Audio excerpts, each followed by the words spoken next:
They thought I'd never find out. I'm Maxwell Crawford, 41, and until 8 months ago, I thought I had the perfect marriage. Turns out, my wife Jessica had been living a double life that would make a CIA operative jealous. All it took was one random parking violation notice to bring her entire house of cards crashing down like a controlled demolition. But let me back up. This story starts with what should have been a routine Tuesday morning in Charlotte, North Carolina, where I run Crawford Construction Group, the company my late father-in-law, William, built from nothing 35 years ago. William wasn't just my business mentor. He was the closest thing to a father I'd had since mine died when I was 12. He taught me that construction wasn't just about building structures. It was about building trust, one project at a time. I was in my home office reviewing bids for a new shopping center project when Jessica walked in with the mail. She seemed nervous, which wasn't unusual lately. I'd chalked it up to stress from her new real estate license. She was supposedly building her client base, working longer hours, taking weekend showings. Supportive husband that I was, I encouraged her independence. Hell, I even bragged about her entrepreneurial spirit at Chamber of Commerce meetings. Among the usual bills and junk mail was an envelope from Riverside Apartments Management Company. I almost tossed it, thinking it was marketing material, until I noticed it was addressed to both of us about a parking violation. The irony of a parking notice destroying a marriage wasn't lost on me later. "Honey," I called out, but Jessica had already disappeared upstairs with that quick, guilty walk I was starting to recognize. The notice was for an Audi A6, license plate number I didn't recognize, parked in a visitor spot without proper registration. The violation occurred at 2:15 p.m. on a Tuesday when Jessica claimed she was showing houses in Myers Park. The apartment complex was in South End, nowhere near where she said she'd been. More importantly, we didn't own an Audi. I stared at that piece of paper for a solid 10 minutes, my coffee growing cold while my suspicions grew hot. Jessica drove a white BMW X3. I drove a Ford F-150 and kept a company Silverado for job sites. Our garage had exactly 2 vehicles, neither of them German luxury sedans. When Jessica came back downstairs, I held up the notice casually, like discussing weekend dinner plans. "Any idea what this is about?" She barely glanced at it, but I caught the micro expression of panic that flashed across her face before she composed herself.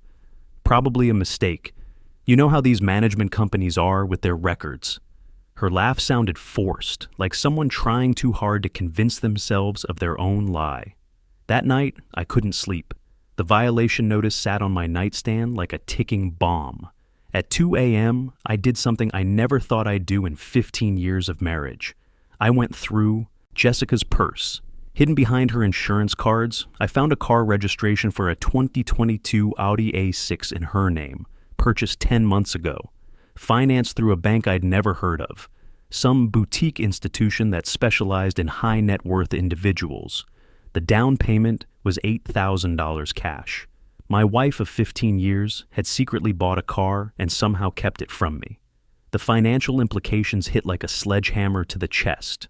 We shared everything: joint accounts, joint credit cards, joint tax returns. Hell, we even shared a Netflix password. How the hell had she hidden an $8,000 cash down payment? I spent the next week in a strange state of hyper-aware calm, like a detective gathering evidence while pretending to be an ordinary citizen. I watched Jessica differently, listened to her stories, with the attention of a prosecutor preparing for trial. Her Tuesday afternoon client meetings seemed to cluster around South End. Her new fitness routine required a gym membership she paid for separately, not the family account we use for everything else. The gym membership receipt fell out of her jacket pocket the following Monday while she was making breakfast. Platinum Elite membership at Upscale Fitness, a boutique gym in South End that catered to wealthy professionals. Monthly dues, $180. I'd never heard her mention this place, which was strange considering she'd been complaining about our local YMCA for months. I called them that afternoon, pretending to be interested in membership. The woman who answered was friendly, professional, probably working on commission. When I mentioned my wife might be a member, she confirmed Jessica Crawford was indeed a client. Active member for 12 months, often came in with her personal trainer. "Cole Stevens is fantastic," she said enthusiastically, like she was describing a miracle worker. "They have great chemistry. He's really helped her achieve her fitness goals. Cole Stevens. I wrote the name down carefully, like documenting evidence for a future trial, which, as it turned out, I was. That evening, I did what any rational husband would do when his world started crumbling. I hired a private investigator. Diana Kingsley came highly recommended by my attorney, Amanda Foster. Former FBI, 20 years of surveillance experience, specialty in matrimonial investigations. She looked like someone's aunt, but had the intensity of a predator who'd been tracking prey for decades. Her office was sparse, professional, designed to make clients comfortable while discussing uncomfortable truths. Standard package includes financial investigation, surveillance documentation, and asset verification, she explained, sliding a contract across her desk. Most cases resolve within 6 to 8 weeks with definitive evidence. I paid her retainer and went home to act like nothing had changed, which was harder than any construction project I'd ever managed. The waiting was brutal. Jessica continued her routine of client meetings, gym sessions, and weekend showings. I continued running Crawford Construction, managing projects, attending Chamber of Commerce meetings, playing the role of the supportive husband while internally preparing for war. On the surface, everything looked normal. Underneath, I was systematically documenting every suspicious detail. I started keeping a journal, something William had taught me during my early days in construction. Write everything down, Maxwell. Memory fades, but documentation is forever. He'd been talking about job site incidents and client conversations, but the principle applied perfectly to marriage surveillance. Jessica's patterns became clearer with documentation. Tuesday and Thursday afternoons were consistently blocked for client meetings that never resulted in closed sales. Her phone was always face down during dinner, something that had started about a year ago. She'd begun working out religiously, buying new clothes, updating her hairstyle, classic signs of someone trying to impress a new audience. 3 weeks later, Diana called with preliminary findings that would change everything. "Your wife has been exceptionally busy," Diana said, her voice carrying that professional neutrality investigators perfected when delivering life-altering news. "She's accumulated approximately $450,000 in real estate assets over the past 18 months. Properties include 2 condos in Myers Park, a duplex in Noda, and a commercial space in South End." The number hit like a wrecking ball to the solar plexus. $450,000, more than my annual income, hidden in plain sight while I'd been playing the oblivious husband. The properties are held jointly with one Cole Stevens, age 36, licensed real estate agent with Pinnacle Realty. She paused, letting that sink in. "Not related to your wife despite sharing investment assets. They've been photographed together extensively over the past 12 months. Very comfortable body language, if you understand my meaning." I understood perfectly. My wife wasn't just cheating on me financially. She was building a future with another man using my money and connections. "There's more," Diana continued, and I braced myself for additional impact. "Your wife has been using your business connections extensively. The South End commercial property, purchased from Harold Peterson, whose warehouse you renovated last year. The No-Da duplex came through a contact from your Myers Park project.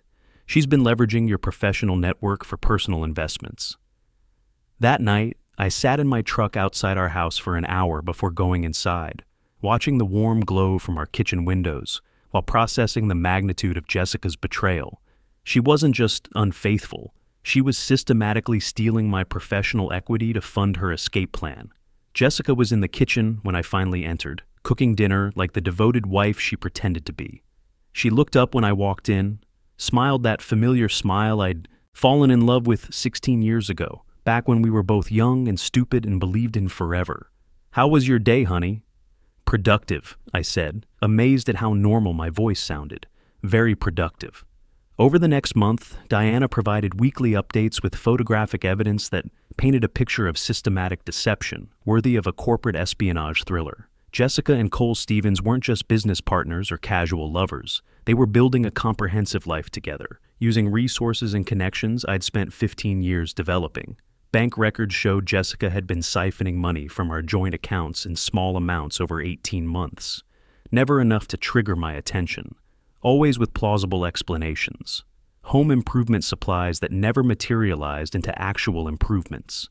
client lunch expenses for clients whose names I never heard mentioned again, investment seminars she'd attend but never discuss afterward. The real estate investments were sophisticated, professionally planned. They'd targeted properties in gentrifying neighborhoods, used my construction industry knowledge to identify undervalued buildings with development potential, then leverage my professional relationships to facilitate purchases at below-market prices. It was brilliant, really. If it wasn't destroying my life, I might have been impressed. Diana's surveillance photos told the story my marriage had been hiding. Jessica and Cole holding hands at restaurants I'd never been to, kissing in the parking garage of the Myers Park condo, shopping for furniture together at stores that didn't deliver to our address. They were living as a couple everywhere, except under my roof. The financial investigation revealed the true scope of their partnership. Jessica had opened 3 separate business accounts using variations of her maiden name. She'd established credit lines using properties I'd helped her acquire as collateral. Most damning, she'd been claiming business deductions for expenses that were clearly personal, essentially making me an unknowing partner in tax fraud. William's voice echoed in my memory during those dark weeks. Maxwell, in construction and in life, you can only build on solid foundations. When the foundation cracks, you don't patch it. You tear it down and start over. The breaking point came 6 weeks after I'd hired Diana. Jessica announced she'd be attending the Charlotte Real Estate Investment Conference the following weekend. Industry networking, potential clients, expanding her business. She'd be there all day Saturday, presenting alongside other successful local agents. I knew about that conference. Crawford Construction had sponsored it for 3 years running, and I'd attended twice with William before he died. More importantly, Diana's intelligence indicated that Cole Stevens and Jessica would be presenting together on innovative investment strategies in emerging markets. They were going to publicly showcase their partnership using knowledge and connections they'd stolen from me. The audacity was breathtaking. That Friday night, I told Jessica I loved her and was proud of her growing success. She kissed me goodnight like she'd done thousands of times before, probably already planning her presentation while lying next to the man she was systematically betraying. Saturday morning arrived gray and cold, perfect weather for what I had planned. I'd spent the week preparing, consulting with Amanda Foster about legal implications, reviewing Diana's evidence file, and planning my approach with the methodical precision William had taught me for complex construction projects. The Charlotte Real Estate Investment Conference was held at the Omni Hotel, a venue I knew well from chamber events and industry functions. 350 industry professionals, developers, investors, and agents would be attending. Jessica had no idea I'd be there, which gave me a significant tactical advantage. I arrived early, registered under Crawford Construction Group's corporate membership, and positioned myself strategically in the back of the main conference hall. From there, I could observe without being easily noticed, like a general surveying a battlefield before engaging. At 10:30 sharp, Jessica took the stage alongside Cole Stevens for their presentation. She looked absolutely radiant, confident, professional. She was wearing a navy blazer I'd bought her for our anniversary 2 years ago, presenting investment strategies she'd developed using my connections and money. The irony was so thick you could build a foundation on it. Cole stood beside her, tall, fit, everything a personal trainer turned real estate agent should be. They had obvious chemistry, finishing each other's sentences, sharing inside jokes that made the audience laugh appreciatively. For 45 minutes, I watched my wife present a business plan built on betraying me. Their presentation was polished, professional, impressive. They discussed market timing, neighborhood analysis, renovation potential, and partnership structures. Everything they said was true and insightful. They just failed to mention that their expertise came from stealing confidential information and using someone else's money. When they finished, the applause was enthusiastic. Several audience members approached their display table with business cards and investment inquiries. Jessica was glowing, clearly energized by the positive response. She was in her element, finally getting recognition for work she'd done in the shadows. During the networking break, I made my move. I walked directly to their display table, where Jessica was discussing property portfolios with potential investors, her voice animated with the passion of someone finally getting recognition for their work. She saw me approaching, and her face went through every emotion simultaneously: surprise, confusion, fear, and finally resignation, like watching a poker player realize their bluff had been called. Maxwell! Her voice was too loud, too bright, the kind of forced enthusiasm people use when they're trying to convince themselves everything is fine. What are you doing here? Supporting local real estate development, I said calmly, keeping my voice level and professional. Fascinating presentation. I particularly enjoyed the section on leveraging construction industry connections for below-market acquisitions. Cole extended his hand with the confidence of someone who didn't know he was about to be exposed. You must be Jessica's husband, Cole Stevens. I've heard so much about you. I shook his hand, noting his firm grip and direct eye contact. He was exactly what you'd expect from a personal trainer who'd moved into real estate, confident, physically impressive, probably used to getting what he wanted through charm and persistence. I'm sure you have. Jessica talks about our business quite a bit, apparently. Maxwell's company handles a lot of the major construction projects in Charlotte, Jessica said, her voice carrying a nervous edge. She was trying to control the narrative, probably hoping I'd make small talk and leave. That's what makes your investment strategy so clever, I replied, letting my smile become just slightly predatory. Using insider knowledge about upcoming developments, renovation costs, neighborhood improvement plans, very sophisticated approach. Cole beamed, completely missing the subtext. Jessica's got incredible insights into the construction side of real estate investment. It's what makes our partnership so effective. Partnership. The word hung in the air between us like a loaded weapon. I'm curious about the financing structure, I continued, addressing Cole directly. Joint ownership on 4 properties totaling $450,000. That's significant capital for an 18-month timeline. Jessica's face had gone pale, but Cole was still oblivious. Jessica's brought amazing financial resources to our ventures, really accelerated our acquisition capability. I bet it has. I pulled out my phone, pretending to check the time. Well, I should let you get back to your networking. Enjoy the rest of the conference. I walked away, leaving them to stew in uncertainty. Jessica knew something was wrong, but she couldn't be sure how much I knew or what I planned to do about it. The beauty of psychological warfare is that the anticipation is often worse than the actual attack. I spent the next hour working the room, reconnecting with industry contacts, discussing upcoming projects, playing the role of successful businessman while internally preparing for Phase 2. Several people mentioned seeing Jessica's presentation, praising her innovative approach and partnership with Cole. The irony was delicious. At 2 p.m., I returned for the afternoon keynote. The conference organizer was introducing local industry leaders making significant impacts in Charlotte development. When my name was called as a surprise guest speaker, Jessica's face went completely white. I walked to the podium carrying the folder Diana had prepared, feeling oddly calm. 350 professionals, including Jessica and Cole, watched expectantly. This was the moment William would have been proud of, using truth as the ultimate weapon. Thank you for that generous introduction, I began, my voice carrying clearly through the sound system. I want to talk today about integrity in business relationships and the importance of transparency in partnerships. I opened Diana's folder deliberately, letting the action draw attention to the documentation I carried. Recently, I discovered that confidential client information from Crawford Construction Group was being used to facilitate private real estate investments without proper disclosure or authorization. The room went completely silent. You could have heard a business card drop. Jessica was staring at her hands like they contained the secrets of the universe. This morning's presentation on innovative investment strategies featured properties acquired using stolen business intelligence, misappropriated funds, and fraudulent misrepresentation of professional relationships. Cole's face had gone ashen. Several audience members were taking notes, others reaching for phones. This was the kind of industry drama that would spread through Charlotte's professional community within hours.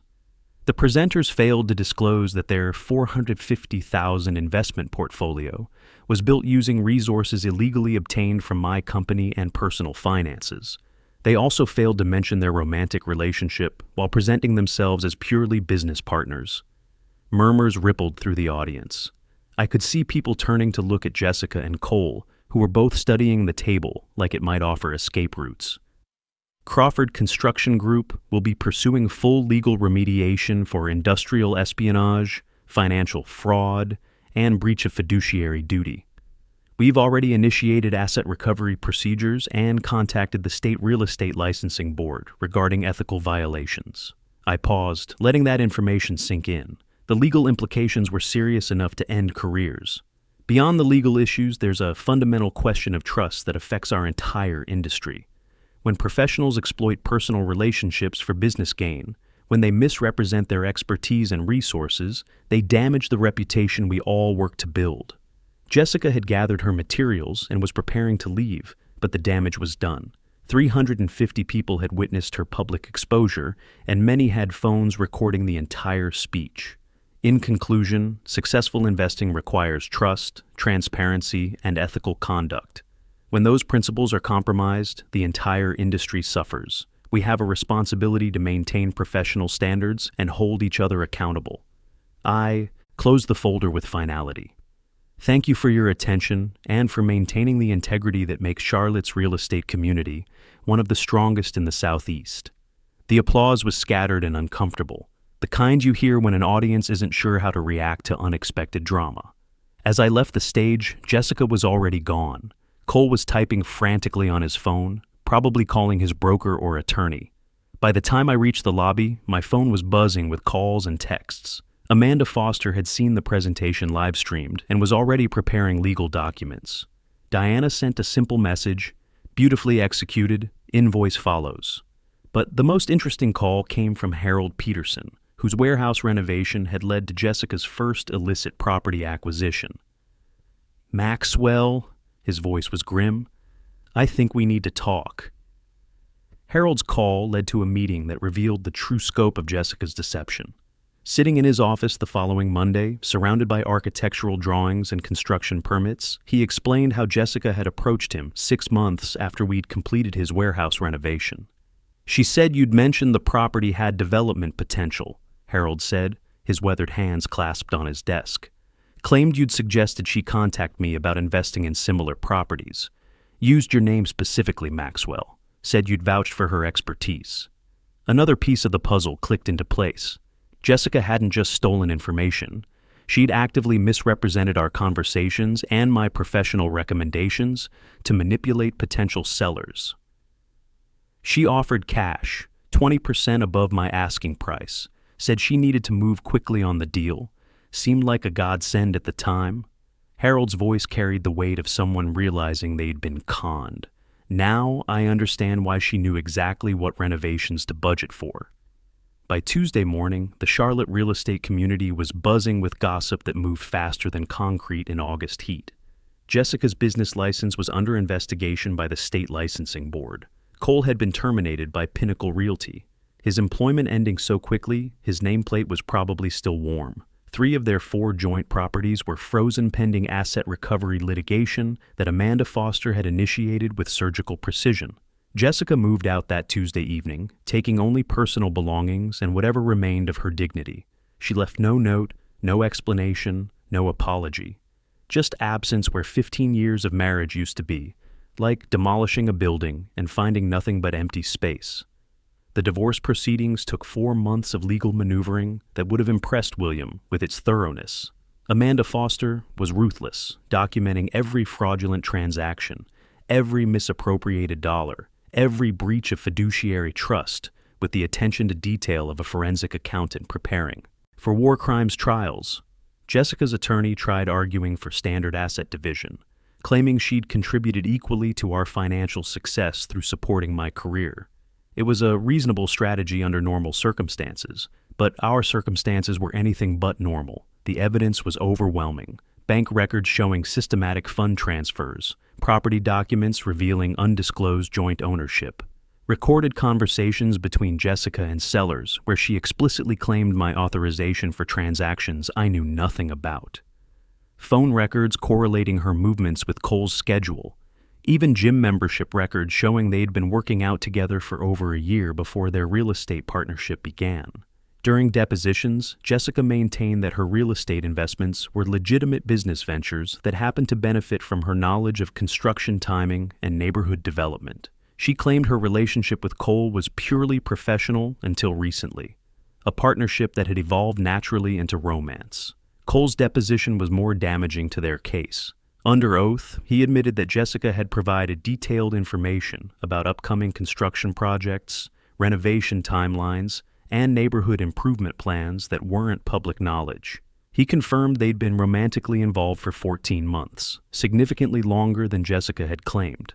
The final settlement was comprehensive and brutal. I retained 80% of all marital assets, including our house, Crawford Construction Group, and recovery rights for the fraudulent investments. Jessica kept her BMW, whatever remained in her personal accounts, and a 20% stake in one property that couldn't be proven fraudulent. More importantly, the legal proceedings created a public record that effectively ended her real estate career in North Carolina. Professional reputation in construction and real estate is everything. Once trust is broken, it's nearly impossible to rebuild. Cole Stevens left Charlotte entirely, relocating to Atlanta, where the real estate community hadn't heard about his ethical issues. Last I heard, he was working as a personal trainer again, having discovered that reinventing yourself in real estate requires more than just physical fitness and charm.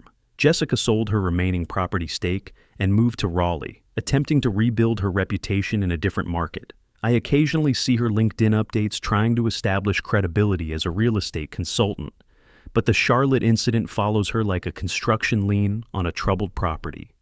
6 months after the divorce finalized, I'm sitting in the same home office where this all started, reviewing plans for Crawford Construction Group's largest project to date, a mixed-use development in South End, coincidentally 3 blocks from where Jessica used to meet Cole at Riverside Apartments. The irony isn't lost on me. The parking violation notice. That started everything is framed on my desk now, a reminder that sometimes the smallest details expose the biggest deceptions. It sits next to a photo of William and me at the groundbreaking for our first major project. Both of us covered in construction dust and grinning like we'd discovered oil. People ask if I miss her, if I regret how everything unfolded. The honest answer is complicated in the way that only divorced men understand. I miss the marriage I thought we had, but not the lie I was actually living. I miss believing in forever, but not the naive trust that made me blind to obvious deception. I regret that she chose betrayal over communication, but not that I chose justice over ignorance. If she'd approached me about wanting to invest in real estate, I'd have supported her completely. If she'd wanted to end our marriage, I'd have been devastated, but respectful. What I couldn't forgive was the systematic theft of my professional reputation and personal finances to fund her escape plan. The Real Estate Investment Conference has become an annual tradition. This year, I gave the opening keynote address on building sustainable partnerships through ethical practices. 400 professionals attended, including several who remembered the previous year's presentation with vivid clarity. My speech focused on the foundation principles William taught me. Trust takes years to build and seconds to destroy. Reputation is your most valuable asset, and integrity isn't just about following rules, but about honoring the spirit behind them. Crawford Construction Group has never been stronger. The publicity from the conference incident, paradoxically, enhanced our reputation for ethical business practices.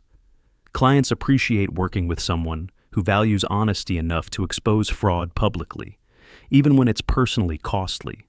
Trust, once broken, can't be rebuilt with the same materials. But integrity, once demonstrated under pressure, becomes your most valuable asset in an industry built on relationships and reputation. To new beginnings and solid foundations.